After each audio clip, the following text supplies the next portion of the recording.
Kali ini saya bersama tim Jember Explore Jember 1 TV melakukan ekspedisi ke salah satu tempat ditemukannya bukti-bukti sejarah peninggalan Kerajaan Majapahit. Tempatnya yakni di situs Biting yang berada di Dusun Sidomekar, Kecamatan Semboro, Jember.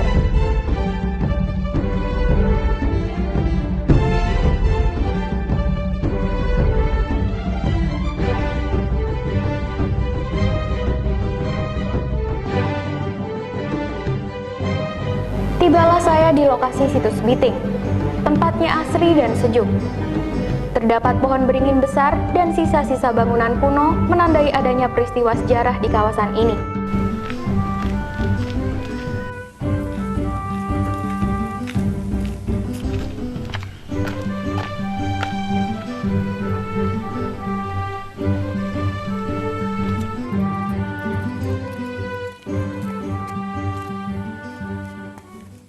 Pemirsa, kali ini saya sudah berada di lokasi situs Biting, yakni lokasi di mana ditemukannya benda-benda peninggalan Kerajaan Majapahit. Dan di samping saya yakni Bapak Ngabdul Gani selaku juru kunci dari situs Biting ini. Selamat sore Bapak. Selamat sore. Mungkin kita tanya-tanya dulu sama Bapak. Iya.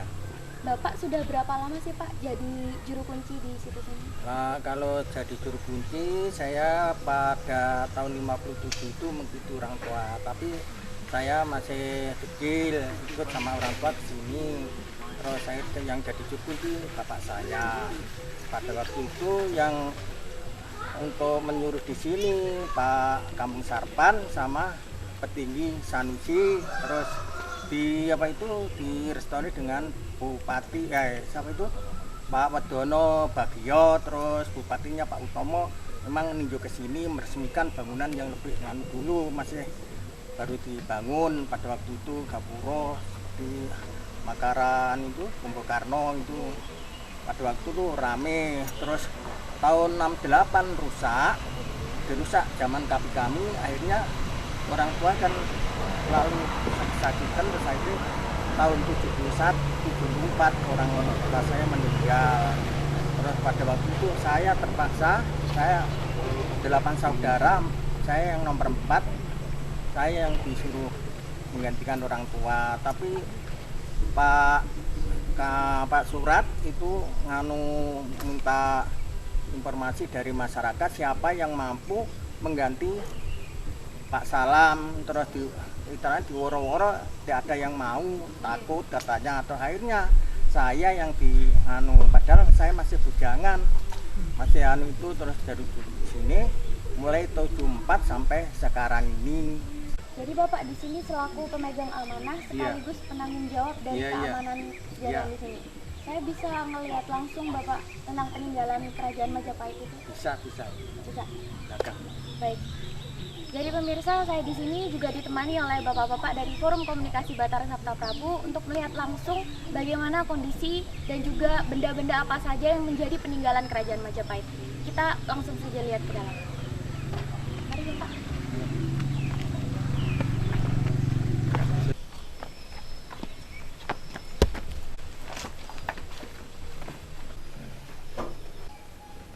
Baik pemirsa, jadi di sini bisa dilihat terdapat beberapa peninggalan Kerajaan Majapahit.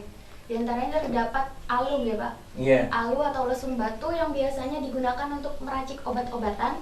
Iya, dan kalau ini untuk tumpuk padi. Oh, yang ini untuk menumbuk padi. Iya. Kemudian yang ini apa Pak? Untuk untuk batu-batan tuh itu loh. Meracik untuk racik yang kalah dalam perangan. Ini juga ini. Nah, ini biasanya digunakan untuk apa Bapak? Untuk itu jamu. Oke. Jamu itu ya berapa jenisnya itu gerus di sini supaya halus, nanti terus dikumpulkan sedikit, terus airnya banyak di sana terus diambil di. Oke, kemudian ini mungkin dari Bapak Zainur bisa menjelaskan terkait dari kondisi sendiri, kondisi batu-batu ini seperti apa? Kenapa kok bisa bertahan sampai saat ini tuh seperti apa? Ya ini begini, kemungkinan menurut harapan kami, ini batu-batu ini kan peralatan ditemukan di Beteng dan sekitarnya. Ya. Dan kemungkinan ini digunakan sebagai barang atau bantu pembuatan ramuan obat-obatan, meracik obat-obatan yang digunakan untuk pasukan-pasukan yang terluka dalam pertempuran. Karena bangunan ini kan bedeng, otomatis ketika terjadi meletus pertempuran, maka inilah karena sarana pengobatan waktu mungkin belum ada yang menggunakan obat-obat tradisional yang diracik menggunakan batu pipisan ini dan sebagainya. Batu pipisan. Iya. Kalau yang pahoman itu Pahoman ini kemungkinan ya tempat pedupaan itu mungkin. Oh, padupaan yang ini. Iya. Oh, ini namanya Itu mungkin pahoman. Nih. Ini biasanya digunakan untuk Untuk tempat ibadah atau sembayangan Ya, gitu. ritual. Untuk Ritual. memuja pada Tuhan Yang Maha Esa. itu berarti agamanya Buddha. Ya, Buddha. Buddha. Iya. Iya. Ini enggak. Itu Siwa dan Buddha gitu. Enggak masuk. Buddha sini. Masalahnya apa? Pada waktu mengambil kepala desa itu kan ngekar jalan itu pagar itu ke sini. Saya pada waktu ada berasat, waktu itu cuma pon. Akhirnya dia magep-magep, akhirnya meninggal. Kan diikar sini. Terus di sini wayangan enggak boleh. Nah, saya sama masyarakat, kapan Pak Dul wayangi? Aku kuwi wis siap. Terus danane urunane aku siap. Kok gak nyawayang kenapa lain apa piye? Tuh. Akhirnya petingginya yang meninggal. Magep-magep 3 hari di nasihat sana. ini benar-benar dilindungi ya Pak di sini. Iya, iya. Mungkin kita bisa melihat sisa-sisa bangunannya. Sisa-sisa Kalau- bangunannya. Masuk ini belakang. Ini batu Iya. bata. Iya, batu bata yang mungkin batu bata yang ini sempat dikatakan. Ini batu Yang bata. utuh yang- masih sama. ini buat sumur ini. Oh, ini yang buat sumur. Iya, yang ini. Oh, ini yang buat sumur. Iya. Ini di sini ada ukiran-ukirannya ya setiap batu Iya. bata. Jadi batu bata merah ini biasanya digunakan untuk pelengsengan sumur gitu Pak? Iya, iya, iya. Oke, jadi kita bisa langsung ke lokasi sekarang. Bisa, bisa. Pemirsa, kita akan menuju lokasi sumur kuno bersama rombongan Batara Sabta Prabu dan juga Bapak Abdul Ghani untuk melihat secara langsung bagaimana kondisi sumur kuno yang biasanya didatangi oleh para peziarah. Mari Bapak. Monggo. Monggo. Di tempat penyimpanan ini terdapat artefak seperti beberapa alu dan lesung batu, ada pula beberapa lumpang, batu pipisan, pahoman atau padupaan, dan serpihan batu bata merah Majapahit yang menjadi sisa-sisa dari bangunan benteng. Adapun pusaka yang disimpan khusus oleh juru kunci Abdul Ghani berupa keris pusaka Kiai Omyang yang masih dipegang olehnya. Saya bahkan sangat takjub ketika Bapak Budi, rekan Batara Sabta Prabu, mencoba untuk menyentuh keris tersebut. Dan yang terjadi ialah ia mampu membuat keris Kiai Omyang berdiri tanpa bantuan benda apapun di sampingnya yang menahan berat keris itu. Temuannya itu kemarin, pada waktu itu di sini malamnya ada waktu pelestarian peringatan 1 Suro, tiap tanggal 1 Suro itu ada wayangan di sini. Lah terus sesudah itu kan sesudah wayangan siangnya itu bapak saya itu tidur, terus pas salam ambilen barang saya taruh di atas tumang. Maksudnya di atas tumang tuh ada tuh masih api menyala itu, tapi enggak itu, terus akhirnya diambil sama bapak ya pusaka ini, tapi ini enggak ada, terus ini enggak ada, hanya kosongan tuh ya, hanya situ ceritanya. Kalau manusia masih bisa goroh, ya, kalau barang gini enggak bisa, penunggunya itu enggak bisa goroh gitu. suruh menunjukkan kekuatannya gitu. Oh, jadi dia bisa berdiri. Ini pertama ditemukan pada waktu itu selesai upacara satu suro. Pada waktu itu malamnya di sini ada wayang purwo semalam suntuk. Terus siangnya bapak saya punya firasat disuruh ambil pusaka di atas tumang, istilahnya teranu pawon bahasa Jawanya itu. Okay. Ya, itu masih menyala apinya kan baru buat itu untuk jaminan wayang itu tadi ini. Makanya tersaingnya diambil dengan bapak saya, ya ini wujudnya seperti ini, Uluk 9 ini. Kalau orang tua saya mengatakan yang Lumajang, Bang Pajang, ya katanya gitu. Usai melihat bukti-bukti sejarah yang telah disimpan, kami menuju lokasi lain yakni peninggalan berupa sumur kuno.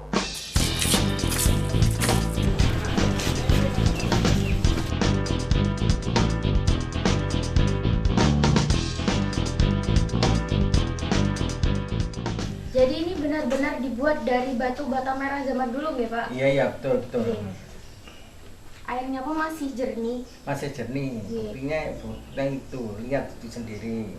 Iya. Kan jernih, dasarnya kelihatan gitu. Kalau kedalamannya gimana Pak? Kalau kedalamannya mungkin sekarang ini tinggal 2 meter mungkin Iya. airnya ini. Kalau misalkan masyarakat datang ke sini biasanya ataukah mandi dengan air ini atau gimana Pak? Atau diminum airnya? Kalau biasanya itu kebanyakan orang masyarakat lingkungan sini umumnya itu mengambil air membawa trigen untuk diminum. Kalau memang sakit itu untuk tombol itu orangnya mandi di sini. Kalau orang sakitnya parah itu biasanya lumpuh atau itu mungkin ya bukan sekaligus langsung sembuh, bukan, cuma ya 1 minggu atau 2 minggu itu baru sembuh gitu. Jadi sampai sekarang sumur ini masih bisa bertahan. Iya. Karena di sini bisa dilihat sendiri, sumur ini terbuat dari batu bata merah yang dibuat pada zaman dahulu.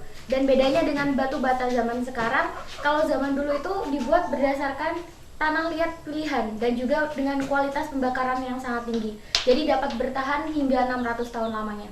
Sangat luar biasa sekali pemirsa. Dan di sini masih sering banyak dikunjungi ya Pak ya? Pada saat ini? Iya, Oke. terutama hari Jumat, Pagi, Jumat Kliwon itu memang banyak orang, terutama ya orang-orang pintar itu minta air untuk menyembuhkan orang sakit, umumnya gitu. Kita bisa lihat bangunan yang lainnya lagi Bapak? Yang misalkan di halaman atau di pohon beringin itu ada? Kalau di sini bangunan-bangunan itu sudah tidak ada, tapi pandasi-pandasi itu masih ada, tapi ya seperti makam di sebelah itu kan sudah tidak kelihatan itu, tapi batasnya itu masih kelihatan yang di belakang sana. Kita bisa coba langsung lihat. Ya. Sumur ini diplengseng susunan batu bata merah era Majapahit, meskipun pada bibir sumur juga diplester semen untuk menjaga kekuatannya. Bekas peninggalan bersejarah inilah yang biasanya lebih banyak dimanfaatkan untuk ritual para peziarah yang datang sebagai sambung doa, bernazar, bahkan ada yang mengambil air sumur sekedar untuk memperoleh berkah. Selain itu, ada pula sumur serupa namun dengan ukuran yang lebih kecil dan lebih dangkal yang ditemukan tak jauh dari lokasi situs. Sumur tersebut dekat dengan rumah-rumah warga yang sengaja dibiarkan tak terurus. Ada keinginan untuk membongkar sumur tersebut, namun warga mengaku takut dikarenakan setiap malam Jumat Legi, sumur itu mengeluarkan bau yang sangat wangi.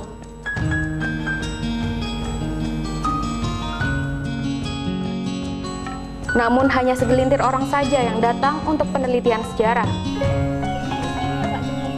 Iya, entah itu kamarnya rajanya atau kami saya tidak tahu, pokoknya ini buka dulu memang masih tinggi seperti ini. Iya. Tadi kelihatan nih, karena ya orang yang banyak yang jahil, orang masyarakat di luar sini kan banyak yang ngambil kota-kota lainnya sampai ke sana itu dua pagar sana ke sini sampai ke sana, terus kotak sana, terus sampai airnya ke sana itu, terus sana sudah tidak kelihatan ya. Iya. Ya. Kalau dari Bapak Dari Batara Sabta Prabu sendiri memprediksi ini tuh bangunannya tuh awalnya seperti apa, dan di bawah sini tuh sebenarnya ada apa sih, Bapak? Ya, inilah misteri yang harus kita ungkap. Iya. Karena kalau dari kami sendiri tidak mempunyai tenaga ahli untuk meneliti apakah mungkin di bawah ini, di bawah kamar ini ada labirin atau terowongan rahasia dan sebagainya. Karena pada hakikatnya kan bangunan sebuah benteng itu pasti ada penjara, kamar-kamar, kemudian pintu rahasia dan sebagainya. Yang biasanya nanti arahnya mungkin bisa ke arah sungai di sana atau ke arah hutan di sana, kan kita tidak tahu. Inilah mungkin yang perlu dieksplorasi lebih lanjut. Seandainya mungkin digali apakah mungkin ada bangunan-bangunan di bawah ini. Karena itu tadi kami ada kesamaan pendapat dengan Bapak Abdul Ghani tadi. Bekas kamar-kamar, atau juga pintu-pintu dan sebagainya. Setiap batu bata merah dihiasi ukiran-ukiran yang berbeda. Diduga kuat hal ini merupakan sandi-sandi jalan. Seandainya diadakan ekskavasi atau penggalian yang melibatkan arkeolog, tidak menutup kemungkinan terdapat terowongan dan ruang bawah tanah atau labirin yang menghubungkan benteng dengan hutan sekitar atau sungai. Lorong tersebut biasanya digunakan sebagai jalan rahasia untuk menyelamatkan raja dan keluarganya bila terjadi situasi darurat atau bila benteng terkepung dan diduduki oleh musuh. Hal ini ada kemiripan dengan ruang bawah tanah situs Kedaton atau sumur upas yang ada di Trowulan, Mojokerto. Dengan asumsi bahwa bila benar ini terbukti bangunan benteng, tentu tak akan lepas dari keberadaan ruang bawah tanah, terowongan, penjara bawah tanah, dan gudang bersenjata.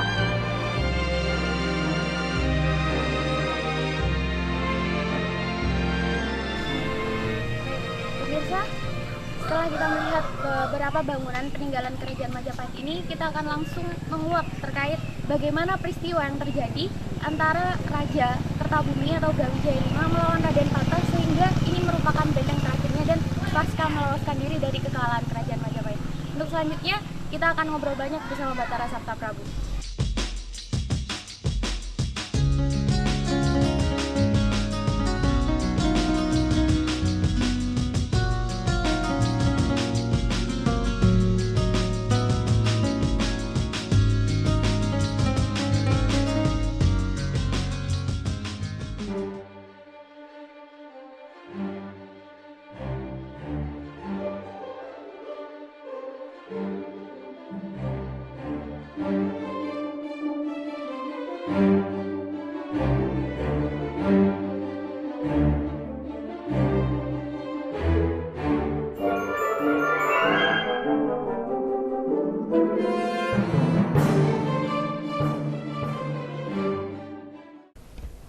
Pemirsa, saat ini saya sedang bersama dengan narasumber kita, yakni Batara Sabta Prabu yang merupakan forum komunikasi yang telah meneliti sejarah maupun peninggalan-peninggalan sejarah yang ada di Kota Jember.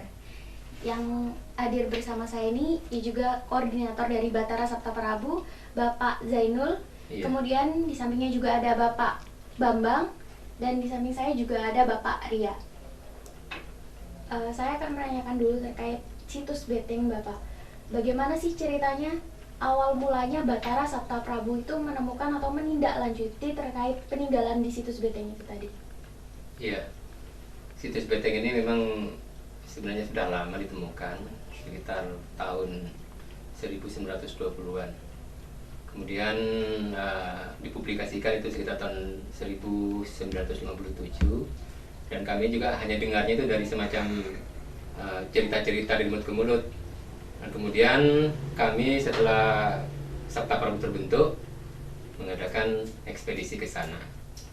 Dan ternyata di sana terdapat bangunan kuno yang diperkirakan berdiri pada masa Majapahit, yaitu era Raja Kertabumi atau disebut dengan Brawijaya V. Yang konon menurut cerita dari juru kuncinya yaitu Bapak Abdul Ghani, bangunan itu merupakan sebuah benteng yang bentengnya itu tersambung sampai dengan daerah situs Kuto Kedawung. Jadi bangunan benteng ini bersamaan dengan bangunan kota kecil sebagai pertahanan terhadap serangan pasukan Demak yang dipimpin oleh Raden Patah yang merupakan putra kandungnya sendiri. Di situ Raja Brawijaya setelah pengejaran dari daerah Tengger kemudian lari ke timur, ya sampai mungkin di daerah Semboro mendirikan bangunan itu, bangunan beteng itu yang merupakan situs yang dilindungi sampai sekarang. Dan mengenai hal-hal yang terkait dengan situs beteng itu sendiri banyak juga cerita yang di samping juga kami mengadakan penelitian. Itu bangunan itu sebenarnya berbentuk ruang-ruang kamar-kamar yang cukup pelik juga. Konon juga di daerah sana itu, di daerah Semboro itu juga itu ada semacam labirin yang terhubung atau lorong yang terhubung dengan daerah-daerah sekitarnya seperti daerah Paleran itu atau daerah Kuto Kedawung, bahkan juga informasinya juga sampai ke daerah Gumuk Emas, daerah Menampu. Itu. Nah, kemudian kami juga sebagaimana bangunan beteng ini pasti kami punya anggapan bahwa bangunan beteng ini jelas pasti ada semacam penjara bawah tanah, kemudian juga gudang senjata, ada istal, kemudian juga tempat pintu-pintu rahasia dan sebagainya. Bahkan itu nanti juga diperkirakan terhubung dengan sungai. Lorong itu mungkin terhubung dengan sungai yang mungkin untuk meloloskan diri dari keluarga raja bila mana benteng itu sudah terkepung. Ini bisa jadi begitu. Dan mungkin menurut penelitian kami dari Batara Sabta Prabu, bangunan benteng ini bisa dikatakan termasuk bangunan benteng terbesar dibandingkan dengan benteng di daerah seperti Frederiksburg, benteng Bonjol, benteng Victoria di Ambon, atau benteng juga yang di daerah Sumatera itu yang terkenal itu, bahkan juga benteng luar negeri. Ini kalau ditelusur, karena kemarin kami dapat keterangan ketika meninjau itu bahkan ada lebih kurang dari sekitar 6 buah sumur kuno di sekitar benteng itu, yang mana sumur-sumur itu mungkin digunakan sebagai sarana termasuk infrastruktur pertahanan lah, mungkin untuk minum pasukan dan sebagainya. Dan benteng ini mungkin kalau digali dari struktur batunya itu kan, setelah kami mengadakan penelitian dari bentuk guratan, ukuran dan sebagainya, itu sama dengan yang ada di Kuto Kedawung itu. Dan ukuran batu batanya itu merupakan batu bata merah dengan kualitas tinggi. Juga ada semacam mungkin batu meteor gitu, yang terang kadang-kadang berkelap-kelip gitu. Hanya mungkin saya yakin itu bangunan benteng karena apa? Batu bata merah itu dibuat tergesa-gesa. Karena ukurannya setelah saya ukur ada yang berukuran panjang 37 cm, ada 30, 32 dengan ketebalan 6 cm dan sebagainya. Ada bentuknya lurus, simetris, ada yang melengkung, menunjukkan memang bagian-bagian benteng itu ada yang merupakan bangunan yang persegi maupun lingkaran. Gitu. Tergantung mungkin struktur bangunan itu sendiri. Kan mungkin pasti ada bangunan menara dan sebagainya itu. Tapi yang jelas yang saya salut itu luar biasa sekali. Bagaimana orang-orang Majapahit dulu membuat demikian batu bata, entah bagaimana prosesnya saya tidak tahu. Tapi sangat kuat sekali dibandingkan dengan batu bata merah sekarang. Ini yang merupakan teknologi yang luar biasa. Bahkan mungkin kalau kita tahu bagaimana proses yang seperti halnya ini merekatkan batu bata antar batu bata itu. Kalau sekarang mungkin menggunakan semen, kalau dulu tidak. Mungkin ini kalau kita lihat di tulisan-tulisan seperti Negara Kertagama, itu batu bata direkatkan itu menggunakan cukup air dan digosok-gosokkan. Dan melekat kuat seperti itu. Itu hebatnya. Kalau sekarang kan semen. Nah, itulah salah satu keistimewaan dari itu. Situs beteng, yang mana kami juga belum selesai meneliti lah itu.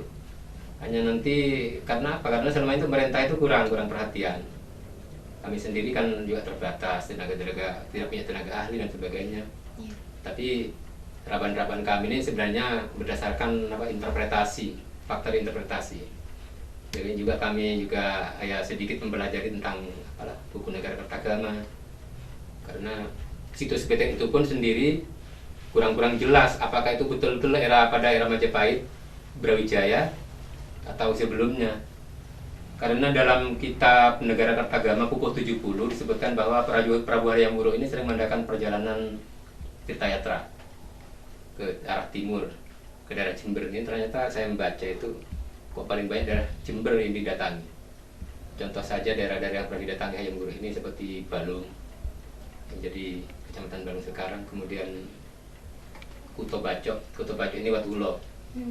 Kemudian juga ada Blater, Kuto Blater di daerah timur sana. Kemudian juga Renes itu Wirawongso, itu Ajung maksudnya. Kemudian juga Sadeng itu daerah Puger, Grenden itu. Kemudian juga daerah Rambut Carat ini kira-kira daerah Bondoyudo, muaranya di daerah Besini itu. Terus Besini sendiri. Dan kemudian ketika kita yatra Hayam Wuruk dari Jember, baru berlanjut ke daerah Tigang Juru, daerah Situbondo dan sekitarnya. Jadi inilah yang jarang sekali diungkap oleh sejarawan, bahwa Jember ini sangat banyak sekali tinggalan-tinggalan Majapahit, yang saya katakan seperti mozaik yang berserakan di sana sini. Nah, di sini kami teman-teman Pak Ria dan Pak Bambang dan kawan-kawan ini ya memang betul-betul ingin interest, betul-betul bagaimana mengupas, mengungkap, mengeksplor sejarah Jember secara keseluruhan. Saya kira meskipun sumbernya terbatas hanya pada kitab Negara Kertagama dan para raton gitu ya yang ada itu, kami juga memberikan tambahan informasi melalui seperti prasasti Mula Malurung, prasasti Rano Kumbolo dan sebagainya. Itu yang kami jadikan bahan-bahan rujukan. Tapi mengenai situs Beteng ini sendiri ya kemungkinan ya memang pada masa Brawijaya itu sendiri tidak ada di sini sumber-sumber yang jelas menunjukkan. Karena yang banyak kita kan mengenai keterangan itu kan berdasarkan dua hal. Satu dari folklore cerita rakyat, kemudian dari vokal dongeng kan. Dongeng yang punya dasar kan begitu. Jadi itulah mungkin yang dasar kami gunakan. Mungkin dari masyarakat nanti bisa memberikan sumber-sumber informasi baik berupa prasasti temuan atau kitab frontal. Ini kami sangat bangga sekali. Berarti kan memperbanyak keterangan mengenai hal tersebut. Ya, baik. Begitu Mbak ya? Iya, terima kasih. Kemudian ini pemirsa bisa lihat sendiri bahwa beberapa bukti pecahan-pecahan batu bata yang ada di situs Beteng bahwa ada peninggalan Majapahit di sana. Mungkin bisa diceritakan terkait kronologi cerita di balik situs Beteng itu ada apa sih Bapak? Ada pertempuran dan lain sebagainya sampai ditemukanlah bukti-bukti seperti ini. Mungkin ada yang bisa menjelaskan? Oh iya, ini begini. Mengenai pertempuran itu sendiri kan memang waktu itu ketika ajaran Islam masuk ke Nusantara melalui Demak Raja Pertama, di mana kemudian di situ di endorse atau didukung oleh Wali Songo.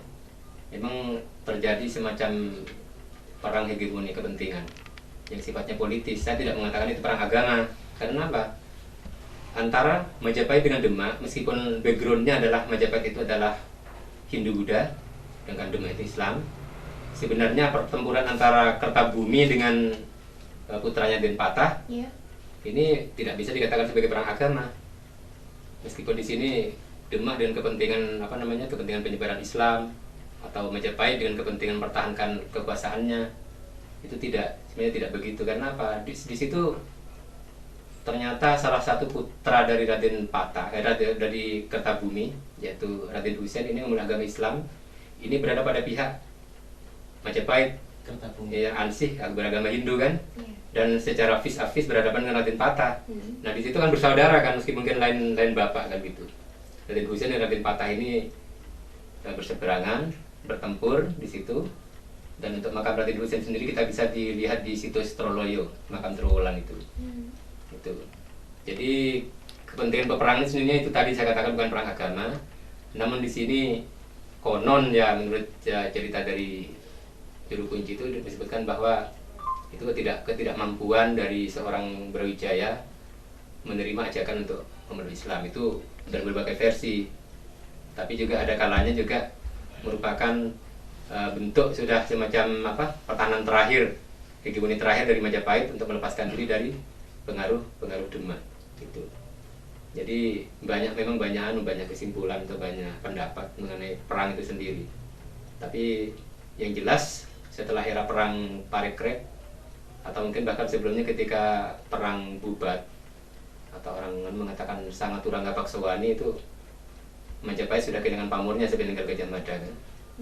Tinggal kemudian berikutnya yang banyak berperan adalah raja-raja di sekitar Majapahit seperti daerah Kediri, kemudian Jenggala, termasuk juga kemudian daerah Pamutan daerah Lasem dan sebagainya. Itu yang saling berebut pengaruh. Sehingga kan otomatis kan sendi-sendi Majapahit itu kan akhirnya kan mulai keropos, lama-lama kemudian runtuh. Jadi hanya banyaknya di sini dikatakan bahwa Demaklah penyebabnya. Sebenarnya tidak, Islam itu saya kira bukan bertujuan menghancurkan, tidak. Islam sendiri kan agama yang damai kan. Ya, sebenarnya memang itu bisa dikatakan konflik internal yang berkelanjutan yang tidak dijembatani setelah era perang Bubat, Parekrek, Majapahit Barat, Majapahit Timur. Kemudian makin rapuh lagi setelah serangan itu tadi, serangan Islam, bahkan kemudian serangan dari Girindrawardhana, dari keluarga raja sendiri, Iya. yang nggak disebut dengan Chandra Senggala, Sirna Ilang, Kertaning Bumi kan begitu. Ya itu. Baik. Tentang Batara Sabta Prabu, kalau tadi kita terkait situs Beteng, kan tadi sudah jelas bahwa Brawijaya 5 ya Pak ya? Okay. Yang kalah di sana, bahkan makamnya juga ada di situs Ya Beteng. diperkirakan begitu. Ada perkiraan begitu, bahkan di bawahnya sendiri ada labirin yang Iya. kalau seandainya pemerintah mampu untuk Iya. memperhatikan terkait itu tuh bisa diekspedisi bersama ya Pak? Iya, dieksplor bersama. Bisa dieksplor Diadakan bersama. semacam penggalian lah gitu. Iya, Pak. Tapi itu harus penggalian itu sendiri kan tidak sesederhana itu, harus melibatkan tenaga ahli, seorang arkeolog, geolog dan sebagainya. Iya. Yang kami sendiri mungkin hanya memperkirakan, memprediksi. Bangunan benteng utuh kan harusnya begitu, ada labirin, ada penjara, Iya. ada lorong rahasia dan sebagainya. Semacam itu. Oke, baik. Kita coba menelaah terkait Batara Sabta Prabu sendiri. Kok bisa kumpulan dari guru-guru ya? Guru-guru sejarah. Oh iya. Guru-guru sejarah terus bisa membuat Batara Sabta Prabu sampai akhirnya turut mampu melestarikan apa-apa yang sudah menjadi sejarah dari kota Jember ini. Seperti apa sih Bapak Ya, ini ceritanya? kira-kira Mbak Didi yang Ya. jawab. Iya. Awalnya ini kan diawali dari kegiatan PLPG sertifikasi ya, Iya. 2011, guru-guru dari berbagai macam sekolah di Kabupaten Jember. Kebetulan kami satu kelas, beliau ketua kelasnya Pak Bambang ini ya. Nah, setelah selesai PLPG itu ada ikatan kedekatan di antara kami. Sebagai orang-orang IPS punya jiwa yang sama. Memang IPS itu kan dari berbagai macam disiplin. Ada yang dari ekonomi, geografi, sejarah, sosiologi. Nah, setelah kami tukar menukar informasi, bacaan yang sama dari LKH waktu itu Pak ya, Iya, iseng-iseng. Langit Krishna Haryadi, Iya. itu novel sejarah menceritakan tentang misteri candi-candi yang hilang di wilayah timur ya. Nah, itu kami timbul kerisauan, ketertarikan kenapa Jember ini punya sejarah tapi begitu saja ditetapkan berdasarkan statdat yang diterbitkan oleh pemerintah Belanda Pak ya. Iya. Nah, ini menimbulkan kami, wah, padahal Jember ini ada perguruan tingginya yang mencetak sarjana sastra sejarah, Iya. ada pendidikan sejarah. Nah, tapi kok masalah sejarah di Jember ini belum ada yang memperhatikan. Ayo kita kumpul-kumpul gitu ya. Nah, akhirnya jadilah forum komunikasi, forum komunitas Batara Sabta Prabu. Nama Batara Sabta Prabu ini diambil dari anggota dewan penasihat Raja Majapahit pada waktu itu. Nah, itulah awal bernama Batara Sabta Prabu. Ya, di antara kami ada yang memang konsentrasi pada jenis batu-batuan, ada yang konsentrasi pada masalah sosiologinya, ada pada masalah sejarahnya sendiri, ya, macam-macam. Nah, mengawali kegiatan itu kami mengadakan studi situs yang ada di Seputi. Kemudian kami menindaklanjuti ketertarikan pada situs di Candi Deres, kemudian ke situs Biting ya. Dan situs Biting atau Beteng ya, saya kira lebih konteksnya lebih bagus Beteng, dengan situs Beteng. Beteng karena ada misi pertahanan. Kalau politisnya kan begitu ya, Iya. pertahanan. Ini sangat menarik melihat ini. Ya, alhamdulillah sampai sekarang komunitas ini terus berlanjut dan saya juga menginginkan teman-teman bidang studi yang lain seperti kami setelah PLPG bikin kegiatan semacam ini kan positif sekali begitu. Iya. Ya, itulah awal sejarah berdirinya Batara Sabta Prabu. Luar biasa sekali, rata-rata bapak-bapak ya. Namun juga jiwa muda dan semangat mudanya mampu menginspirasi. Amin. Semoga Batara semakin jaya lagi. Kemudian harapannya terhadap masyarakat dan pemerintah untuk memperhatikan terkait sejarah-sejarah di Kabupaten Jember itu apa, Bapak? Mungkin bisa disampaikan ke pemirsa yang ada di rumah. Silakan. Iya. Nah, begini dari kami, saya mengharapkan juga kelompok Batara Sabta Prabu ini mengharapkan kepada elemen semua masyarakat, juga kepada pemerintah, melestarikan tentang peninggalan nenek moyang yang berupa situs, candi, dan sebagainya ini. Tolong kepada masyarakat sekitar jangan sampai merusak.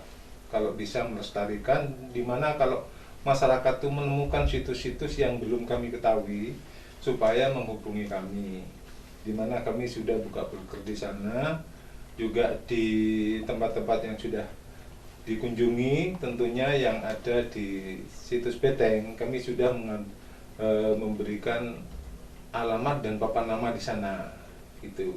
Nah, maka dari itu teman-teman sangat mengharapkan bahwa Candi Beteng yang dulunya menurut Mbah itu pada tahun 65 itu dirusak, begitu, karena di sana sering diadakan pesta ritual setiap bulan Suro, begitu. Jadi pada waktu itu tahun 65, sehingga dianggap bahwa itu sudah keluar dari Islam, gitu, bahwa ini Hindu dan sebagainya. Ya, maklum saja, memang masyarakat pada saat itu gimana ya, tentang pengetahuan sejarah masih kurang, begitu, Mbak.